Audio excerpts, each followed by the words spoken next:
பார்க்குறான், என்ன சிந்திக்கிறான், அவங்க அறிவு எப்படி வேலை செய்யுதுங்கிறத பார்க்கணுங்கிற நோக்கத்தோட பாஞ்சாலி மேலே நின்று பார்த்துக்கிட்டு இருந்தாச்சு. இவன் தொப்படின்னு தண்ணீரில் விழுந்த உடனே கலகலன்னு சிரிச்சிட்டான் பாஞ்சாலி. சிரித்த உடனே துரியோதனுடைய நெஞ்சம் பதபதத்துருச்சு.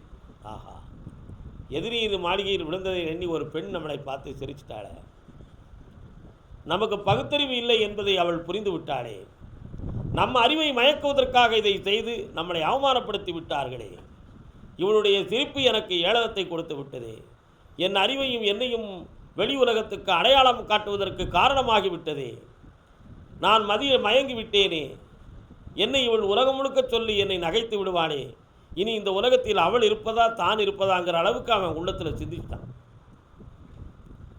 ஆனால் பாஞ்சாலி தன்னுடைய தோழியர்கிட்ட சொன்னான், என் மைத்துனர் பார்த்து தவறி விழுந்துட்டார் பார்த்தீங்களா, நம்ம நல்லா செஞ்சுருக்கிறோம்னு அவன் சொன்னான். நல்ல நீங்கள் புரிஞ்சுக்கணும், அவன் மைத்துனன் என்பதற்காக கேலியாக நினைத்து சிரித்தாள் அந்த மங்கை. யார்? பாஞ்சாலி.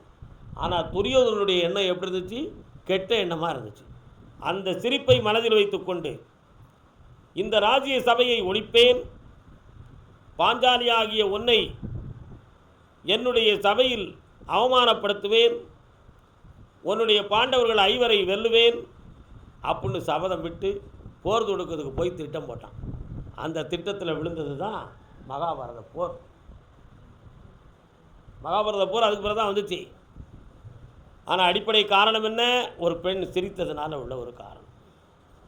அந்த சிரிப்புக்குள்ளே சர்க்கமும் தோன்றி மகாபாரதமே தோன்றிடுது. மகாவிஷ்ணு அந்த நடத்தக்கூடிய ஒரு பெரிய விஷயமாகிடுது. துரியோதனனை யாராலையுமே திருத்த முடியலை. ஏன்னா அவன் பிறந்த பிறப்பு அப்படி தான், யாராலுமே அவனை திருத்த முடியாது. நீங்கள் சில பேர்களை என்ன தான் அறிவுரை